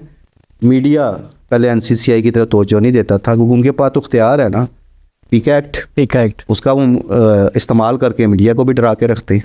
ऐसे ही है। ये चीज़ें हैं। अब NCCI के अफसरान पे जो नए आएंगे, जो जिम्मेदारियां संभालेंगे, उनको पर ये भारी जिम्मेदारियां आई हैं कि जहाँ उन्होंने अपना इमेज बेहतर करना है, वहाँ परफॉर्मेंस भी बेहतर करनी है। सर बात करते हैं लाहौर गैंग वॉर और अंडरवर्ल्ड पे, जिस पे आपका बड़ा गहरा तज्जिया होता है। लाहौर का एक बहुत बड़ा नाम तीफ़ी बट गुज़िश्ता चंद अरसा पहले दुबई से पाकिस्तान इंटरपोल के ज़रिए से लाकर मुबैना तौर पर जिस तरीके से पुलिस मुकाबले में मार दिया, वो सबको पता है। उसके बाद सेम वही स्क्रिप्ट दोहराया गया। तो फैसला लेने वालों ने ये फैसला ले लिया था कि इसी स्क्रिप्ट के ज़रिए से तीफ़ी बट को भी रास्ते से हटाना है। इस पर आप क्या कहेंगे? क्यों हुआ ये? सबसे पहले आपको आज एक मैं कॉन्सेप्ट क्लियर कर दूं कि जो एक लफ्ज़ आप यूज़ करते हैं ना, गैंग वार, लाहौर में कोई गैंग वार, लाहौर में गैंग वार हो भी नहीं सकती, अल्लाह ने। लेकिन सर यहाँ पे मैं आपसे एक मैं बात आपको उसकी वजाहत दे देता हूँ। कराची और लाहौर के हालात में बहुत फ़र्क है। गैंग वार होती थी कराची, ठीक है, खैर वहाँ भी काफ़ी हद तक काबू पा लिया गया। वहाँ जैसे हालात अल्लाह ना करेगा भी यहाँ पे। ये गैंग वार नहीं है, ये दो ख़ानदानों की दुश्मनी थी। बिल्कुल ऐसी है। और लाहौर में सिर्फ इन दो ख़ानदानों की दुश्मनियाँ नहीं है, बेशुमार दुश्मनी है। और उन दुश्मनियों में सैकड़ों अफराद आज तक, अगर आप ओवरऑल सबका जायजा, बिल्कुल जान से हाथ धो बैठे हैं। ऐसी है। अल्टीमेटली जिन घरानों ने होश के नाखून लिए, उन्होंने अपनी दुश्मनियों को ख़त्म किया, सुलह की, आज वो अमन के साथ रह रहे हैं और उन्होंने अपनी आने वाली नस्लों को दुश्मनियों से बचा लिया। अब बात यहाँ पे अगर आप इन दो घरानों की देखें तो ये ज़रा हाईलाइट मामला हो गया। ऐसे है। खुसूसन अमीर बलाश टीपू के कत्ल के बाद एक ऐसी हाइप क्रिएट हो गई कि इस केस ने इंटरनेशनल लेवल पर शोहरत हासिल। बिल्कुल। उसकी वजह क्या है? दुश्मनी तो इनकी 93-94 से चल रही है। ऐसी है। बट उस दौर में सिर्फ प्रिंट मीडिया था। 2010 में टीपू ट्रका वाला कत्ल होते हैं लाहौर एयरपोर्ट पर, उस वक्त इलेक्ट्रॉनिक मीडिया आ गया था। बट इलेक्ट्रॉनिक मीडिया पे भी आपको पता है एक मखसूस खबर को बस दिखाया जाता है, बार बार वो चीज़ रिपीट नहीं होती। एक दिन चलेगी, अगले दिन तब जाएगी। बिल्कुल। सोशल मीडिया तो आपको पता है किसी चीज़ का फिर खता ही नहीं ना छोड़ता, फिर नई से नई डेवलपमेंट साथ साथ चलती रहती है। 2024 में अमीर बलाश टीपू कत्ल होते हैं तो सोशल मीडिया तो पूरी तरक्की हासिल कर गया हुआ था। इस केस को बुनियादी शोहरत सोशल मीडिया की वजह से मिली। ऐसे ही है। ठीक है। और इसमें फिर हर जगह ये केस डिस्कस होने लग गया। ऐसी है। टीपू ट्रका वाला इस दुनिया से चले गए, अमीर बलाश टीपू चले गए। इस दुश्मनी में मुजफ्फर जो कातिल था वो मारा गया। एहसन शाह एक किरदार था जो बलाश का दस्ते रास्त था, वो मारा गया। वही मुबैना पुलिस मुकाबले में मारा गया, वही साथी छुड़ाने आए थे। ऐसे ही है। उसके बाद इस केस में एक नाहक भी कत्ल हुआ। वो शख्स थे जावेद भट्ट, जो तीफ़ी भट्ट के बहनोई है। बिल्कुल। उनका इन दुश्मनियों से ताल्लुक नहीं था। अगर ताल्लुक होता तो वो बंदा ऐसे अकेला गाड़ी में ना फिर होता। तीफ़ी भट्ट ग्रुप के पास वसाइल की कमी नहीं थी। तीफ़ी भट्ट ग्रुप के पास गनमैनों की एक फ़ौज थी पूरी। तो अगर जावेद भट्ट कोई ऐसे खदशात होते तो गनमैन उनके साथ होते। अकेला कोई शख्स फिर रहा है, वो मारे गए और ख़ुद तीफ़ी भट्ट भी अब चले गए। बिल्कुल। अच्छा, अब हम ये देखते हैं कि तीफ़ी भट्ट मारा गया, फलाना मारा गया, ये मारा गया, लेकिन अब हम इसके फ्यूचर पे कोई सोच नहीं रख रहा। इसके फ्यूचर को कोई नहीं देख रहा। अब थोड़ा सा तारीख दोहरा रही है अपने आप को। अमीर बलाश के कत्ल से पहले टीपू ट्रका वाला कत्ल हुए। अमीर बलाश टीपू की ज़िंदगी में, नो उम्री में, जहाँ एक कारोबारी सारे मामला आ गए, वहाँ एक दुश्मनी भी उसकी गोद में पड़ गई। आज अमीर बलाश भी चला गया, उसके भाई उस दुश्मनी को लेकर चल रहे हैं। ऐसी सेम सिचुएशन इधर भी आ गई है ना। तीफ़ी भट्ट तो चले गए हैं, दुश्मनी वो अपने बच्चों के लिए छोड़ गए। अब वो दुश्मनी सूरत हाल वही बन गई है जो 2010 में टीपू ट्रका वाले घराने की तरफ बनी थी। आज 2025 में वो चीज़ तीफी भट्ट ग्रुप में आ गई है कि तीफी भट्ट तो मुबैना पुलिस मुकाबले में मारे गए, दुश्मनी उनके बेटों के खाते में पड़ गई है। अगर आप ये कहें कि इन दोनों ख़ानदानों की दुश्मनी ख़त्म हो गई है तो गलत है, दुश्मनी तो मौजूद है और ये चलती रहेगी। अल्टीमेटली क्या है कि दुश्मनियों में नुकसान, बिल्कुल। वो चाहे तीफी भट्ट ग्रुप है चाहे वो टीपू ट्रकावाला ग्रुप है। कहा ये जाता था ना, ये जब कत्ल हुए हैं टीपू ट्रकावाला ग्रुप के हुए हैं, इनका तो कुछ हुआ नहीं, तो इनके भी अब तो चले गए। जावेद भट्ट चले गए, तीफी भट्ट खुद चले गए। तो हमें इस बात पे अब गौर करना चाहिए। हमें क्या करना चाहिए, हम तो बात करेंगे जिन लोगों के पास ये अथॉरिटीज़ हैं कि इन घरानों की आज भी दुश्मनी ख़त्म कराने की जुस्तजू करें, वरना ये नुकसानात कम नहीं होंगे। फिर कोई ना कोई नुकसान हो जाएगा, आज नहीं होगा कल हो जाएगा, कल नहीं होगा कुछ अरसे बाद हो जाएगा। असल चीज़ है दुश्मनी ख़त्म होनी चाहिए, चाहे वो किस ग्रुप किसी भी ग्रुप में हो। वो जिन ग्रुपों के मबैन दुश्मनी ख़त्म हुई है आज वो सुकून से ज़िंदगियाँ बसर कर रहे। ऐसे शेख रहील असगर जो हमारे MNA भी रह चुके हैं, उनके जो ग्रुप की जो दुश्मनी थी वो लाहौर की एक तरीक़ी दुश्मनी हुआ करती थी। उसमें कितने लोग मारे गए, एंड क्या हुआ, उनकी सुलह हुई। राज शेख रहील असगर या उनके बेटे हैं, वो एक इजी लाइफ में, उनके जो मुखालिफ ग्रुप था जिसके साथ सुलह हुई वो भी इजी लाइफ में। अब आप ये देखें लखो डेर वालों की अपनी दुश्मनी ख़त्म हुई। बिल्कुल ऐसी है। बाबर भट्ट मरहूम के जो भाई इसरार भट्ट और कैसर भट्ट की जो सुलह हुई सुहेल शक्कर भट्ट ग्रुप से, बिल्कुल इधर नूरा कश्मीरी के बेटों से सुलह हुई थी, आज वो सारे इकट्ठे हैं ऐसे है। और एक पुरअमन ज़िंदगी बसर कर। लेकिन उससे पहले दोनों ग्रुपों के लोग मारे, खुद बाबर सेल भट्ट कत्ल हुए, बाबर सेल भट्ट के वालिद कत्ल हुए, दूसरे ग्रुप के कई करीबी अजीज रिश्तेदार मारे गए। एंड रिजल्ट क्या, टेबल टॉक हुई और सुलह हुई। ऐसे अब हम इस चीज़ को कुरेदे हैं कि वो क्यों हुआ, वो क्यों हुआ, कैसे हुआ। जो दुनिया से चले गए उन्होंने वापस तो नहीं आना, ऐसे है। लेकिन जो रह गए हैं अब इन्हें सोचना चाहिए। वो चाहे टीपू ट्रकावाला घराना है या तीफी भट्ट का घराना, बिल्कुल। अब इन लोगों को सोचना है कि इन लोगों ने अपने फ्यूचर का तयन कैसे कर, या इन लड़ाइयों में मज़ीद नुकसान करने हैं या सुलह करनी है, या सुलह करनी है और अपने बच्चों के लिए अब एक अमन की ज़िंदगी देनी है। सुकून तो दोनों घरों में नहीं है। एक चीज़ मैं बार बार कहता हूँ, दोनों घरानों के पास पैसे की कमी नहीं है, बिल्कुल। दोनों घरानों के पास आसाइशात की कमी नहीं है, सहूलियात की कमी नहीं। आम बंदा जो ख्वाहिश रखता है उससे कई ज़्यादा उन लोगों के पास है, दोनों घराने। बिल्कुल। लेकिन कैसी बात है, अपने घरों में नहीं रहते। वो अपने हाथों से बनाए जो महल है ना, उन महलों में नहीं रह सकते। देख लेना उधर टीपू ट्रकावाला के जो डेरा वीरान है, बच्चे यहाँ पे नहीं है। तीफी भट्ट को 1.5 साल मफरूर रहे हैं, अपने घर में तो नहीं रह रहे थे। तो उस दौलत का, उन आसाइशात का क्या फ़ायदा, उन लग्जरी घरानों का फ़ायदा क्या है? बिल्कुल। वो जो एक पूरा गाड़ियों का एक काफिला होता है, वो गाड़ियाँ किस काम की रहती हैं जब इंसान रहा है? सही बात। वो फिर गराजों में खड़ी जंगलूद होती रहती हैं। बिल्कुल। अब आपकी जो ख्वाहिशात हैं, जो आसाइशात हैं, आप उन्हें यूटिलाइज़ ही नहीं कर सकते। जो ये कहना ना कि बाहर के मुल्क बैठे हुए हैं, ये उन लोगों से पूछें जो बाहर के मुल्क बैठे हैं या मफरूरियाँ काट रहे हैं या परेशानियों में हैं। बाहर कोई लग्जरी लाइफ जितनी मर्जी उन्हें मिल जाए, एक अपने घर की याद इंसान को सताती है। सही बात है सर, बिल्कुल। जो सुकून इंसान को अपने घर में मिलता है ना, वो बाहर उन्हें आप सरे महल भी बना दें, वहाँ उनको वो सुकून नहीं मिलेगा।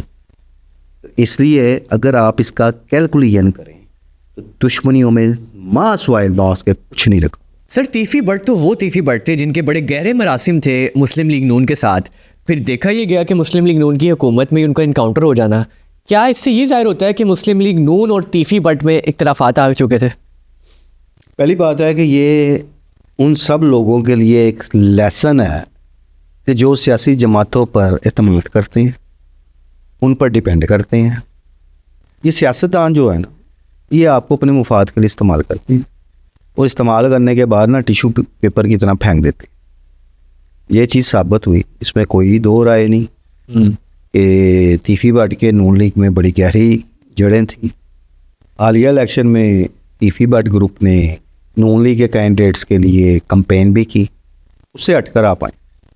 मियां नवाज शरीफ जब पाकिस्तान वापस आ रहे थे तो मीनार पाकिस्तान पर एक जलसा रखा, बिल्कुल 21 अक्टूबर। ठीक है। उस जलसे के लिए तीफी भट्ट की खिदमत हासिल की गई ताजरों के लिए, और वो टास्क दिया मियां शहबाज शरीफ जो मौजूदा वज़ीर-ए-आज़म, बिल्कुल। और बाकायदा मीटिंग्स हुई ताजरों के लिए। तीफी भट्ट ने, उनका असर रसूख पूरे लाहौर की मार्केटों में था, ताजरों में उनकी एक इज़्ज़त थी, एक मुकाम था। अब लोग उसको जो मर्ज़ी रंग दें, लेकिन इसमें कोई शक नहीं उनका एक असर रसूख था। बिल्कुल। तो ताजरों का उस जलसे में शिरकत को यकीनी बनाने का जो टास्क था वो तीफी भट्ट को दिया गया, और उनके बहनोई जो कत्ल कर दिए गए जावेद भट्ट, वो खासे इस सारे मामले को लेकर चले और खासे सरगर्म रहे। अच्छा। इवन जब शहबाज शरीफ के साथ उनकी मीटिंग्स होती थी तो उसमें वो पेश होते थे।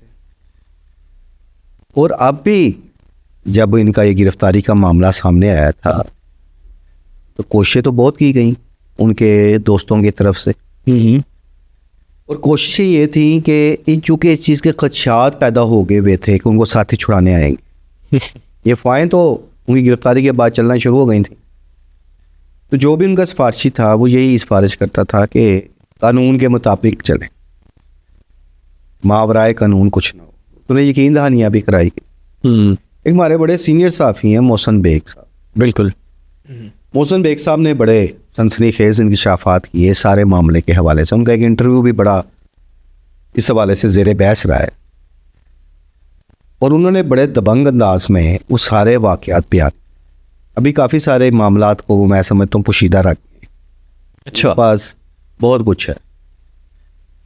उस इंटरव्यू पर खासे रद्द-ए-अमल भी सामने आए, हर किसी ने अपने तौर पे बात की। तो मैंने एक बात की थी उसमें कि तीफी भट्ट के मावराए अदालत कत्ल के मामले में मोहसिन बेग के साथ भी धोखा हो गया।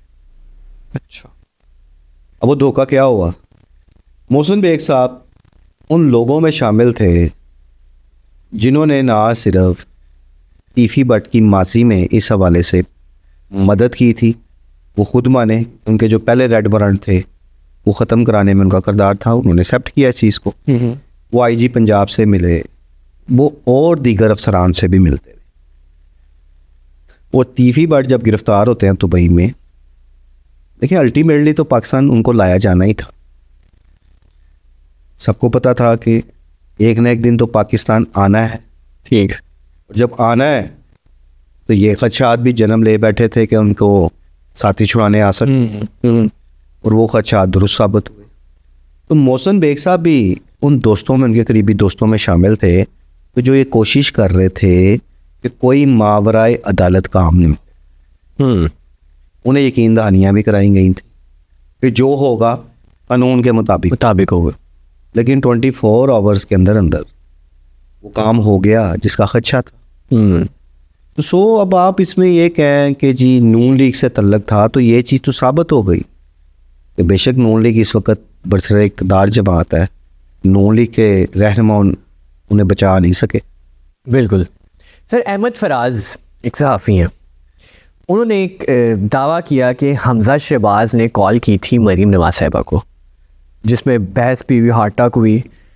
इस कॉल में कितनी सदाकत है? अच्छा, एक चीज़ मैं आपको बताऊं, ये भी चीज़ बड़ी ज़ेर बहस। अहमद फराज साहब को मैं 25 साल से जानता, कम्पिटेंट रिपोर्टर, और उनकी पुलिस मुकाबलों के हवाले से खासी ग्रिप है। वो कैसे? उन्होंने एक पूरी किताब इस पे शाया की जिसमें माजी के होने वाले पुलिस मुकाबलों का तस्करा किया गया, और बड़ी डिटेल से। अगर आपको मौका मिले तो आप वो किताब पढ़िएगा, आपको खासा उसमें नॉलेज मिलेगा। ठीक है। फिर अहमद फराज जिस अदारे में बैठे हैं वहाँ पे गैर जिम्मेदार बात तो आप कर ही नहीं सकते। ठीक है। पॉलिसी है, और बड़ा छानबीन के बाद रिपोर्टर वहाँ खबर देते हैं, उनकी जो इस हवाले से एक पूरी ट्रेनिंग है। बिल्कुल। अहमद फराज एक कम्पिटेंट रिपोर्टर होने के साथ साथ बाखबर भी है। अगर उन्होंने कोई ऐसी बात कही है तो फिर कुछ ना कुछ तो ज़रूर होगा उसमें। वो इतनी बड़ी बात गैर जिम्मेदारी के साथ नहीं कर सकते। जहाँ तक रहा बात सोर्स का, तो देखिए हर रिपोर्टर का एक अपना सोर्स होता है। ऐसे ही अब किसी ना किसी सोर्स ने तो उन्हें सारा मामला बताया होगा ना। बिल्कुल।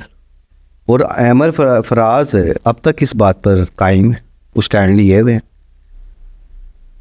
फिर कोई ना कोई हकीकत तो होगी उनके नज़दीक। अब हमारे सोर्सेज ने ऐसी कोई बात ही बताई तो हम तो ये बात नहीं करें। ठीक है, अगर अहमद फराज ने की है तो कुछ सॉलिड सोर्स होगा उनका। ठीक है, सहाफ़ी कभी अपना सोर्स नहीं बताता। ठीक है।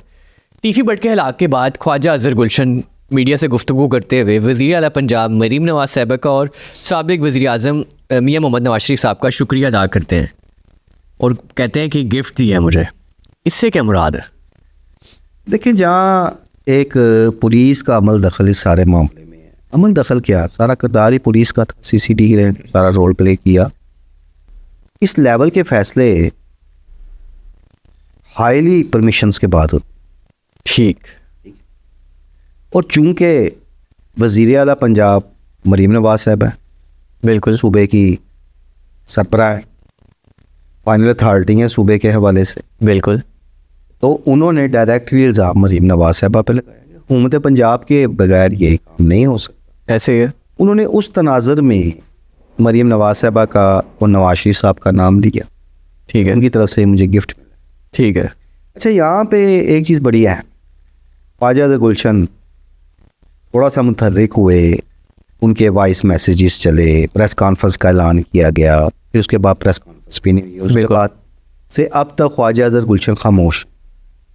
अब उन्हें खामोश करा दिया गया है, कोई कमिटमेंट ऐसी कर दी गई है। ये चीज़ें तो ख्वाजा अजहर गुलशन जब मंजर आम पर आते हैं तो वही बताएं। ठीक है। पर मैंने यहाँ पे पहले भी एक बात की थी कुछ इंटरव्यूज़ में, मैंने ये कहा था कि ख्वाजा अजहर गुलशन बजाय इसके कि प्रेस कॉन्फ्रेंस करें, बजाय अपने वॉइस मैसेजेस वायरल करते रहें, उन्हें चाहिए वो कोई कानूनी फोरम का दरवाज़ा खटखटाएं, जो उनका ये राइट बनता है। बिल्कुल बनता है। अभी हाल ही में IG पंजाब डॉक्टर उस्मान और एडिशनल IG CCD से ज़फ़र चट्ठा ने एक बड़ी जारहाना प्रेस कॉन्फ्रेंस, बिल्कुल, और दोनों बड़े एग्रेसिव थे उसमें, जिसमें उन्होंने गैर कानूनी असला के हवाले से बात की थी। उन्होंने 2-3 बातें वहाँ बड़ी अहम और भी की। एक, दुश्मनियों के हवाले से क्लियर मैसेज दिया था, सुलह कर लो। अगर सुलह नहीं करते और खदशात भी मौजूद हैं तो दुबई या किसी और मुल्क में चले जाए, यानी पाकिस्तान छोड़ जाए। बिल्कुल। जब वो मैसेज तमाम दुश्मनदार घरानों के लिए था तो उसमें तीफी भट्ट ग्रुप और अमीर बलाश टीपू ग्रुप को भी मैसेज, बिल्कुल, उनको भी एक वार्निंग दी गई। अब उस प्रेस कॉन्फ्रेंस में जब सवाल किया जाता है डॉक्टर उस्मान से तीफी भट्ट के मुबैना पुलिस मुकाबले के हवाले से, तो उन्होंने एक फ्लैटी उसमें जवाब दिया था कि इसके लिए मुतलका फोरम मौजूद हैं, FIA मौजूद है। क्योंकि अब अगर आप समझते हैं कि किसी को जैली पुलिस मुकाबले में मारा गया, साथी छुड़ाने आते, बिल्कुल, बात वही आ गई। अब जुडिशल इंक्वायरी नहीं, वो बराह रास्त 302 का मुकदमा जो साथी छुड़ाने आते हैं खुद साख्ता, उनके खिलाफ दर्ज किया जाता है। ऐसे है। उसके लिए FIA का एक सेल है कि जिसमें आप दरख्वास्त दे सकते हैं, FIA इंक्वायरी करता है। अब इसमें भी एक चीज़ है कि अगर इसको प्रॉपर परसू किया जाए तो ये मुबैना पुलिस मुकाबला उन सब की गले की हड्डी बन सकता है जिन्होंने ये किया है। अच्छा, ठीक है, ये आपने अहम इंकशाफ कर दिया। हाँ जी। अगर आप ग्राउंड रियलिटी पे जाएं और अगर तीफी भट्ट के लोआई की नहीं सिर्फ चल पड़ते हैं, जो कि अभी तक नहीं चले, ठीक है, अगर चल जाते हैं तो आपको लगता है चलेंगे? अभी तक तो कोई ऐसे हालात नज़र नहीं आ रहे। ठीक है। उसकी बुनियादी वजह है कि ख्वाजा अजहर गुलशन ने जब ऐलान किया कि मैं प्रेस कॉन्फ्रेंस करूँगा, तो ख्वाजा तरीफ गुलशन अल मरूफ तीफी भट्ट के जो साहबजादे हैं तज़ीम भट्ट, उन्होंने इस बात से इनकार कर दिया था कि मेरे घर में प्रेस कॉन्फ्रेंस नहीं हो। ठीक, इट्स मीन कि वो दोनों एक पेज पे नहीं है। नहीं है।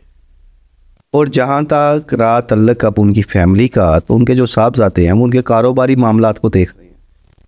ठीक। अच्छा, अब एक चीज़ यहाँ पे मैं कहूँगा कि तीफी भट्ट के हवाले से बहुत बड़ी बातें भी होती हैं, इल्ज़ामात भी थे, सारा भी था। अब तो वो दुनिया में नहीं रहे, फिर उनके बेटे को क्यों बनाया गया अकबरी मंडी का चेयरमैन? बिल्कुल, अहम सवाल है।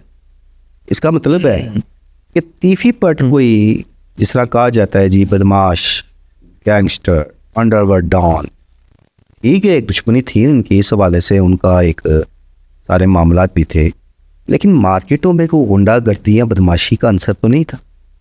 अगर ऐसी कोई बात होती तो लोग तो फिर खुश होते कि चलो जान छूट गई। बिल्कुल। अब 30-35 साल से वो अकबरी मंडी बोर्ड के चेयरमैन थे, सारे मामला देखते थे, तो फिर उनके बेटे को क्यों बनाया गया? तो कहने का मकसद है कि एक उनका एक इज्जत का मुकाम का एक तल्लक भी था। बिल्कुल। वो सारे पुराने ताजर रहनुमा मौजूद थे उस दिन जिस दिन ये ऐलान किया गया कि तज़ीम भट्ट को अकबरी मंडी का चेयरमैन मुंतखब किया गया। बिल्कुल। सब पुराने लोग थे, पुरानी दोस्तियाँ उनकी, पुराने उनके रुफ़का थे। बिल्कुल। इसी तरह अब अगर आप टीपू ट्रकों वाला ग्रुप की बात करें तो शाह आलम की कई मार्केटों में उनका असर रसूख मौजूद है, जो टीपू ट्रकों वाला के दौर से चलता आ रहा है। उसके बाद बलाज का भी अच्छा असर रसूख रहा है वहाँ पे। तो ये ज़रूरी नहीं है, मार्केटों में ताजर जो है, जो करोड़ों अरबों का काम कर रहे हैं, वो कुछ छोटे बच्चे नहीं होते, चूचे बच्चे नहीं होते, समझदार लोग होते हैं, बाशऊर लोग होते हैं, वो अपने अच्छे बुरे को समझते हैं बेहतर। बिल्कुल। मेरा ख्याल है अगर तीफी भट्ट इस दुनिया से चले गए तो फिर अगर उनका खौफ था तो खौफ तो ख़त्म हो गया। ऐसे फिर खुल के कुछ सामने आता, वो बताता कि जनाब ये तो 30 साल ये करते रहे हैं, इन्होंने 35 साल का जो भी अरसा है मार्केट में ये किया वो किया। ऐसी कोई बात सामने आई है? नहीं आई। एक दुकानदार भी सामने है। बिल्कुल नहीं आया। इसलिए मैं कहता हूँ ये अफवाहें जो आती हैं ना, ये ज़्यादा चलती, मामला और हक़ाइक़ उसके बरक्स होते। सर गोगी भट्ट कहाँ है? अल्लाह की कसम मनु नहीं पता। नहीं, फिर भी ये आपके माशाल्लाह सोर्सेज तो हैं आपका। अच्छा, उसमें बहुत सारी अफवाहें थी। पकड़े गए, मारे गए। ये आपको पता है कि जिस दिन तीफी भट्ट इनकाउंटर हुए उस सारी रात ये अफवाहें चलती रही। पकड़े गए, कोई कहता था मारे गए। और एक आपको दिलचस्प वाक़या सुना। बिल्कुल। उस रात कोई डिजिटल मीडिया से वाबस्ता दोस्त मेरे पास बैठे हुए, वो इतने कन्फर्म थे कि गोगी भट्ट गिरफ्तार है और कुछ ही देर में एक मुबैना पुलिस मुकाबले में मारे जाएंगे। अब वो जंग है ब्रेकिंग न्यूज़ की या व्यूज़ की जंग कह लें आप। बिल्कुल। जो पहले कोई चीज़ मार्केट में ले आएगा उसकी व्यूअरशिप भी अच्छी हो जाएगी। तो मेरे पास आते हैं तो कहते हैं सर आप इस तरह करें कि इंटरव्यू रिकॉर्ड करा दें। मैं कहा किस हवाले से? एक गोगी भट्ट मारे गए हैं। मैं कहा मेरे पास तो ऐसी इतला कोई नहीं है। कहता नहीं आप इंटरव्यू रिकॉर्ड करा दें, जब वो मारे जाएंगे तो हम इंटरव्यू चला देंगे। उसके बाद जब मैं ऑफिस से घर चला गया तो रात गए तक ना मुझे कॉल्स आती जाती थी। अच्छा। कोई कहता था पकड़े गए, कोई कहता था मारे गए। ठीक है। बट मैंने जब अपने ज़राए से कुछ चीज़ें चेक की तो मुझे कोई कन्फर्मेशन नहीं हो रही थी। ठीक है। मैंने आपसे पहले कहा है कि विदाउट कन्फर्मेशन मैं कोई बात नहीं करूँगा। कोशिश होती है। बिल्कुल। 100% तो मैं नहीं कामयाब हो सकता, लेकिन ऑब्वियसली आखिरी हद तक मैं कोशिश करता हूँ कि किसी चीज़ को कन्फर्म कर लूँ। बिल्कुल। रात 2 बजे, 3 बजे, 2:30 बजे कुछ लोगों ने पेशगोइयाँ कर दी थी, ये फजर के बाद तो बस गए। सुबह 4 बजे का टाइम था तो मैं खाना खा रहा हूँ घर, तो एक दोस्त की कॉल आ जाती है। तो मुझे कहना है पाजी कन्फर्म हो गया। मैं कहा क्या? कहता गोगी भट्ट का मुबैना पुलिस मुकाबला हो गया, तो आप किधर हैं? हमने इंटरव्यू करना है। मैं कहा किसका पुलिस मुकाबला हुआ है? कहता गोगी भट्ट का। मैं कहा कैसे? कहता क्या मतलब कैसे? मैं कहा वो तो मेरे साथ बैठ के खाना खा रहे हैं। तो उसने ना वो समझ गया कि मैं नहीं मान रहा। बिल्कुल। उसने फ़ोन बंद किया। तो अगले दिन मुझे पता लगा कि डिजिटल मीडिया से बस्ता 10-12 लोग इकट्ठे बैठे हुए थे। सारी रात वो जागते रहे इस इंतज़ार में थे कि किस वक्त गोगी भट्ट को मुबैना पुलिस मुकाबले में मारा जाएगा और तो हमने प्रोग्राम करना है या वीलॉग करने हैं, जो एक सिस्टम होता है। तो जिस वक्त मैंने ये बात की, मैं कहा वो तो मेरे साथ बैठ के खाना खा रहे हैं। मजाक। उनने अगले दिन बताया, उन्होंने कहा जब आपने ये बात की तो फिर हमें ये पता लग गया कि नहीं ऐसा कुछ नहीं है। सही बात। तो आप ये बात कर रहे हैं। तो कहने का मकसद है अफवाहें बहुत ज़्यादा थी। अभी तक इस चीज़ की कंफर्मेशन नहीं हुई कि वो CCD के पास हैं। और लाम वाला अगर कोई मुबैना पुलिस मुकाबला हो तो छुप सकता है। तीफी भट्ट का कहाँ रहीम यार खान? सही बात है। तो कैसे खबरें मीडिया पे आ गई थी? लेकिन फिर भी आपको कुछ ना कुछ तो बताओ। लेकिन मैं ये समझता हूँ, देखिए मैं ये समझता हूँ कि वो रोपोश है। जिस तरह अमीर बलाश टीपू के कत्ल के बाद वो 1.5 साल रोपोश रहे थे। सर यहाँ पे मेरा एक सवाल है फिर जी। CCD उन लोगों को पकड़ी है जो खवातीन को सड़कों पे मोटरसाइकिल पे जाते हुए हरास करके जा रहे हैं, तो CCD इनको नहीं पकड़ सकती गोगी भट्ट? बिल्कुल पकड़ सकती है। फिर रूपोश कैसे पकड़ सकती है? 1.5 साल क्यों नहीं था पकड़ा? अभी तो पुलिस एक्टिव थी, डेफिनेटली उनकी रेंज में नहीं होने। ओके, इसमें तो ये भी तो होता है ना, ठीक है। पुलिस तो, आप पुलिस से कोई चीज़ छुप नहीं सकती। बिल्कुल, देखिए अल्टीमेटली तीफी भट्ट भी रुपोश थे, ऐसी है। उसके लिए कानूनी तरीका अख्तियार किया गया, उनके रेड वारंट हासिल किए गए, इंटरपोल को आगाह किया गया, इंटरपोल के ज़रिए उन्हें गिरफ्तार किया गया। तो इसी तरह अगर उस वक़्त भी ये शवाहिद मिल जाते कि गोगी भट्ट फलां मुल्क में मौजूद है, तो उनके लिए भी वो प्रोसीजर इख्तियार किया जा सकता था। ऐसी है। अब भी अगर पुलिस के पास कोई ऐसी इत्तला आ जाती है कि वो किसी मुल्क में या बैरून मुल्क फ़रार हो गई है, आपका क्या ख्याल है? ये खामोशी से बैठे होंगे, ये उनके तलाश में होंगे नहीं होंगे, या वो कोशिशें नहीं कर रहे होंगे? तो कानून से तो कोई नहीं छुप सकता ना। गोगी भट्ट भी एक लिमिट तक छुप सकते हैं, पहले भी वो खुद आ गए थे, इंटरम करा ली थी। तो ये बात तो मैं कहता था कि अमीर बलाश टीपू कत्ल केस हो, जावेद भट्ट कत्ल केस हो, इस दुश्मनी के हवाले से जो मुकदमात हैं, जो मुल्ज़मान हैं, अल्टीमेटली उन्होंने कानून का सामना करना है। बिल्कुल। अब भी अगर गोगी भट्ट रुपोश हैं तो आफ्टर ऑल वो पुलिस को मतलूब हैं, उनके ख़िलाफ़ अमीर बलाश टीपू कत्ल केस है जिसमें उन्हें गुनहगार लिखा है, तो अल्टीमेटली उन्हें फेस तो करना है। अब वो पकड़े जाएं या पहले की तरह आके फिर इंटरम बेल करा लें, एक ना एक दिन। लेकिन जो हालात हैं, अब मेरा नहीं ख्याल कि गोगी भट्ट खुद से पेश होंगे बिफोर ही। सही है। ठीक है, कोई एक खदशात अब भी मौजूद है, क्योंकि तीफी भट्ट के मुबैना पुलिस मुकाबले के बाद आप कुछ भी तोको कर सकते। बिल्कुल, ये बात तो। तो ये कहा जाता था, मैंने खुद ये बातें की थी कि वो तीफी भट्ट हैं, कोई गली के जीरो मीरू नहीं है कि जिन्हें आप मुबैना पुलिस मुकाबले मार देंगे। तो हमारे ये जो एक एनालिसिस थे वो गलत साबित हुए। दारों ने साबित किया। इतना बड़ा आदमी, इतना नामवर आदमी, इतना बासर आदमी, इतना पैसे वाला आदमी, और ये भी पंजाब की तारीख का एक बड़ा वाक़या है। ऐसे ही है। इतने बड़े नाम को इस तरह मुबैना पुलिस मुकाबले में पार किया जाना ये कोई मामूली बात नहीं है। और वो भी तो अगर वो शख्स जा सकता है इस तरह, तो फिर किसी की खैर नहीं। मैं तो ये कहता हूँ कि अब आप किसी के बारे में भी सोच सकते हैं कि उसका ऐसे हो सकता है। बिल्कुल सर। सर, जावेद भट्ट कत्ल केस के अंदर टीपू ट्रक्का वाला के घर छापा मारा गया चंद रोज पहले, वो क्या वाक़या? ड्रामा था। अच्छा, वो भी ड्रामा था। फिर आप लोग कहते हैं मैं सख्त बोलता हूँ, मेरे नज़दीक वो सब ड्रामा था। अच्छा, ड्रामा कैसे था? 1 साल 2 महीने हो गए जावेद भट्ट के कत्ल को, बिल्कुल। और एक मरकज़ी किरदार जिसका नाम आरफ भट्टी है आज तक गिरफ्तार नहीं हो सका, जबकि जावेद भट्ट कत्ल के तमाम हक़ाइक़ आरफ भट्टी के अंदर छुपे हुए हैं। अब शूटर्स ने क्या कहा था कि हमने अमीर मौसब के कहने पे जावेद भट्ट को मारा। अब अमीर मौसब से रब्ता कैसे हुआ? आरफ भट्टी के थ्रू। बिल्कुल। अमीर मौसब FIR का नामजद मुल्ज़म नहीं थे। FIR में नामजद मुल्ज़म तो 2 थे, एक अमीर फ़तेह और एक कैसर भट्ट। बिल्कुल। कैसर भट्ट के साथ इनका राजीनामा हो गया। अमीर फ़तेह अपनी अबूरी ज़मानत की अदम पैरवी खारिज होने के बाद वो भी मफरूर है। ठीक है, अमीर मौसम ने आके अपनी इंटरम बेल कराई है, सामने तफ्तीश हुए हैं, लेकिन चूँकि कोई ठोस शवाहिद ही मौजूद नहीं थे, उनकी इंटरम बेल कन्फर्म हो गई। अब पीछे कौन रह गया? अमीर फ़तेह और आरफ भट्टी। बिल्कुल। अब पुलिस का ये कहना है कि जी हमने उनकी तलाश में छापा मारा। यार एक कॉमन सेंस की बात है, वो पिछले 1 साल 2 महीने से अमीर फ़तेह और आरफ भट्टी वहाँ अड्डे पे बैठे होंगे। वो इतने छोटे बच्चे हैं। सही बात है। और पुलिस का ये ड्रामा इसलिए बेनकाब हो गया, कई पुलिस ऑफिसर वहाँ मौके पर जाके फ़ोन करके ख़ुद मीडिया को बता रहे हैं हमने छापा मारा है, ताकि मीडिया पे ख़बरें आएँ। और तीफी भट्ट के मुबैना पुलिस मुकाबले के बाद जो पुलिस पर एक इल्ज़ाम आ रहा है वन साइडेड का, उधर बैलेंस करने बैलेंस हो जाए। वहाँ पे क्या था? वहाँ पे तो ना अमीर मौसब है, ना अमीर फ़तेह है, डेरा वीरान है, ताले लगे हुए हैं। तो क्या पुलिस वहाँ पे वो जो डेरे के बाहर ताले लगे हैं वो देखने गई थी? अहम सवाल है। तस्दीक करने गई थी कि सेफ हैं ये डेरे में, कोई नहीं है। और जबकि पुलिस रिकॉर्ड, पुलिस जो मुतलका इन्वेस्टिगेशन वाले हैं उन्हें पता है अमीर फ़तेह की उनके पास ट्रैवल हिस्ट्री है, वो पाकिस्तान में ही नहीं है। बिल्कुल। बेवकूफ़ बनाने का एक था, इसलिए मैं इसे ड्रामा कहता हूँ। कोई इतनी बड़ी बात नहीं।